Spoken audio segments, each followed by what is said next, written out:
2, 3, 4, 5, 6. Run, runner. Going faster miles an hour. Gonna drive fast and stop and shop.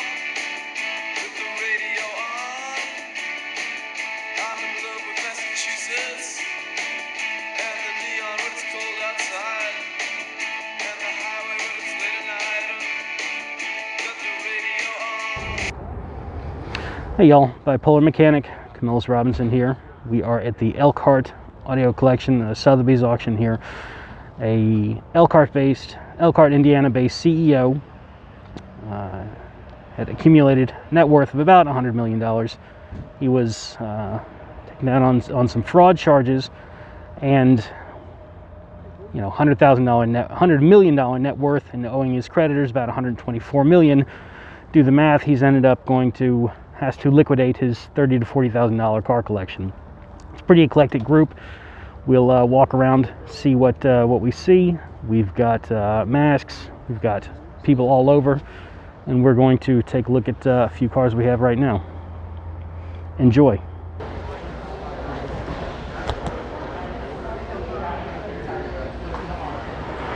Nissan Figaro, supercharged, Cord 812. This was an American supercar years ago, about 185 horsepower. See the concealed headlights, front wheel drive. It's famous for the exhaust piping out through there, those pipes. The Cord was one of the first cars that really did it for me years ago. I always would have preferred one in white, but let's not pretend I'll ever need to make that decision. Cord is one of the first super American sports cars. Cord, Auburn, and Duesenberg were really the big three, all out of this area, Auburn, Indiana. And we have now this is a Cord 812. So there's massive fenders, exhausts, and here concealed headlights.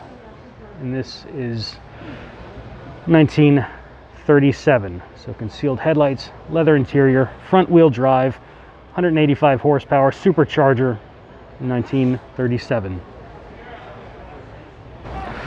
Aston Martin DB5. Those of you who are fans of the James Bond series, this will be familiar. You see the touring Superleggera right there, super light. Italian design firm Touring came up with this, and to make it more aerodynamic, so this knockoff hubs. It's had an inline 6-cylinder engine.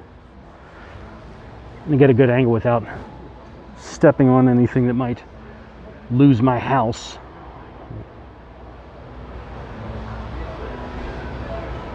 This is it. So early fans of James Bond, this is a DB5 right in front of me. Right in front of me. It's right-hand drive and everything. Look at that. Look at the gears, Smith's gauges. Oh my God. Jesus, Mary, and Joseph. Jesus, Mary, and Joseph. I mean, everywhere you look in here. We have a little Lotus Elan. Another British car with the right-hand drive.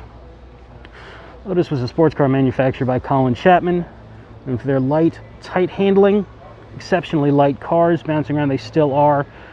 Not super horsepower, but their handling abilities are what they were known for. Colin Chapman was kind of like Ferrari in that he was a racer who put out road cars just to pay for his racing. He revolutionized a lot of what we know today as racing techniques. And this is a little Lotus Elan. Apparently it's got a bad battery. So if you're going to bid on this 72 Elan Roadster, you're going to have to get a new battery. I reckon it might be a 12 volt.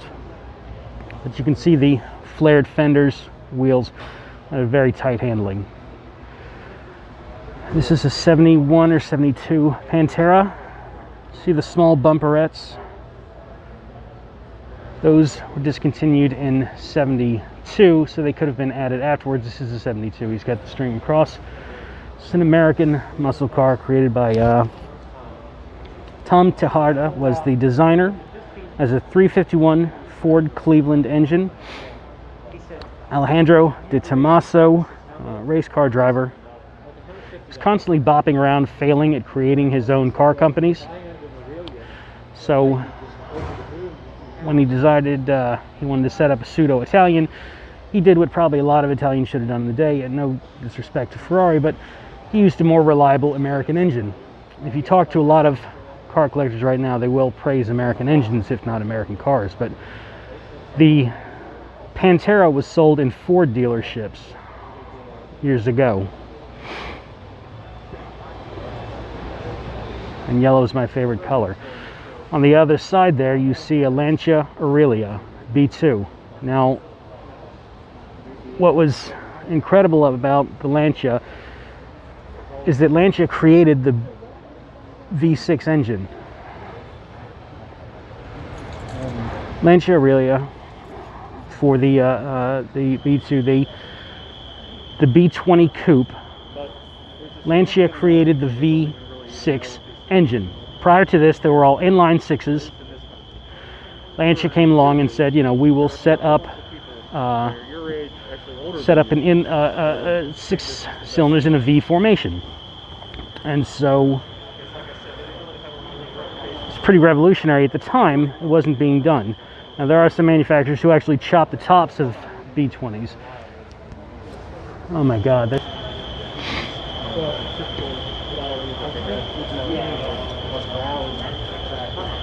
See the grill there. If I had to guess, and I do because I can't see the front, I think this is a little Ginetta. Yeah, there you go. Ginetta G4. Such an incredible little car. You see them online and y'all see this video, and you know, but the lines on this car, the squat stance, the pontoon fenders, the wide open grille, I mean, it's just phenomenal what this little car, the stance on this car. I mean, it comes right above my knees. The roof is just below my waist. I got kind of stubby, short legs myself, so it's got these wide, fat tires on it. Just phenomenal car. Ginetta was a British company, actually. Despite the name, what it sounds like, Ginetta was a British company. So, oh my God. So here is the car that got me into cars. This is a Toyota 2000 GT. 2000 GT was basically this in the 800, were Toyota's, some of the first sports cars from Japan, but the 2000 GT was basically the first Japanese supercar. It's a competitor of the EType. It was significantly more expensive and had less power. I mean, I think it's better looking. Don't tell anybody who's watching this video, because, you know, the EType is obviously sacrosanct, but this car was just it for me, younger.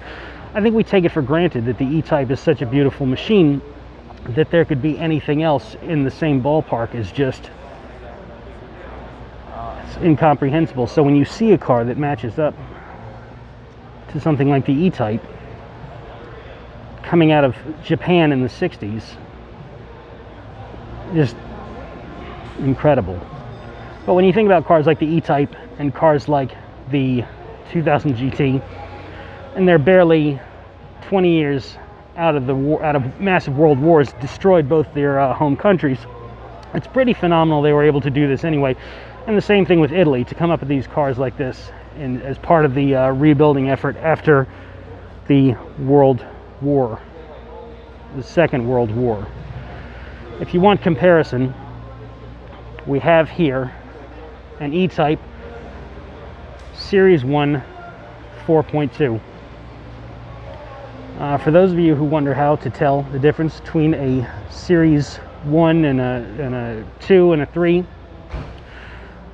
see the signal lights here. On a Series 1, they're always wedged just above the bumper and just below the headlamp. You can see it in the sort, it almost looks like they were stuck in there as an afterthought. Those are Series 1 cars where the turn signal is jabbed in. Somebody just stuck it into the side. That's how Series 1. They started out as the 3.8, originally an engine from the D-Type, followed up by the 4.2, which is the larger displacement inline 6-cylinder. But my mind was racing, and I happened to look up at the Tatra.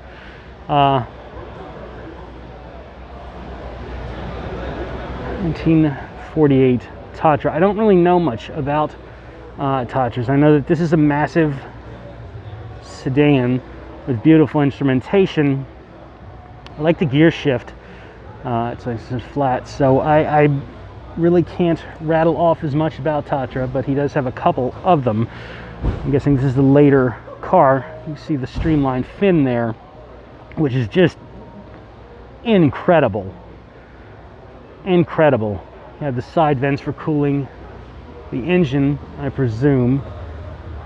Yeah. And this is just, oh my God, this is just phenomenal, this fin. There's so much here I just want to reach out and grab, and I know that I'll get arrested and kicked out. So there were a lot of small manufacturers of race cars back in the day. You would buy a car in the late 50s, early 60s. You would buy a car, a lot of times fiberglass, car body, Elva, Cooper, and you would put your own engine in. You would send it to a manufacturer for an engine. And here is a Cooper Climax Monaco. Let me see, what engine did this have in it. This had a 198 horsepower twin cam. I can't see, but 1959 right-hand drive. So this is a phenomenal little race car. Can you imagine? You're on the you're flying around a track. I don't know, is there even a seat belt? It's kind of a suggestion if there is one. So this is your only safety. This is a tiny little roll bar. It's, you know, about 3 fingers wide. Tiny little tires, and you are rubbing up, you know, rubbing's racing, so they say. So you're brushing up against another driver. And this is all that stands between you and the fire that claims so many drivers back in the day. These cars were death traps, and these early races are just incredible to watch. If you can get onto Amazon or get onto YouTube and watch some of the old races, the Elvas and the Coopers, and just watch these guys flying around each other, it's just incredible. So I don't know, maybe this would do, I don't know, 120 down the Mulsanne Straight, and just having driven an MG Midget, which is comparable, except the engine's in the front on my MG. This must have been ludicrous, feeling the front end come out from underneath you, flying down with everyone around you. I can't imagine. I thought y'all might want to check out this Lamborghini Miura. This is another one of those incredible, phenomenal cars. When Ferrari was out with the 275 GTB, and it was sort of the king. The story behind Lamborghini is pretty phenomenal. Tractor manufacturer Ferruccio Lamborghini, really successful Italian industrialist. Like a lot of wealthy Italians at the time, he drove Ferraris. The problem is Ferraris weren't meant for driving on the road. There were race cars that Ferrari put out a couple cars a year to pay for his race cars. So Ferruccio Lamborghini went to talk about his 250 GT Busso and said, look man, it doesn't handle right, it tends to overheat and all, and Ferraris are very reliable at 120 but not so at 30. So Ferrari said, you go design tractors and I'll design race cars. And so Ferruccio, being the much more successful industrialist that he was, designed a better car. And here we have a mid-engined V12 when everybody else was putting their 12 cylinders, Ferrari included, in the front. Ferruccio Lamborghini had his placed in the middle of the car. This design is just, Marcello Gandini's early design is just incredible. The only thing I never really liked about the Miura is these headlights. It just looks like it's got on too much mascara. So I mean, it's something I can forgive, and I'll never have to worry about, having never owned or will own a Lamborghini Miura. But you know, it's what it is. I don't know if you can see this 300 SL next to the Miura, but that is that's what that is. We have a 300 Gullwing. Like the cars here, it's so insane. These vehicles, they're the ones you've heard about online, but I've certainly never been this close. And as soon as this video is over, I'm going to walk around and really get into this stuff. So he's even got the custom luggage here, which is very rare. I can't remember who manufactures it, but so as popular as, and this is one of the first supercars in the world, the 300 SL. As popular as it was, a lot of people really preferred the this is the GL. People prefer the SL. Just the convertible drove better, a lot easier to drive than this enclosed box over your head, I guess. But man, this thing's just driving around solid German sex. So I don't know why you would, it's worth the discomfort and the heat of driving a goddamn Gullwing to me. I don't know.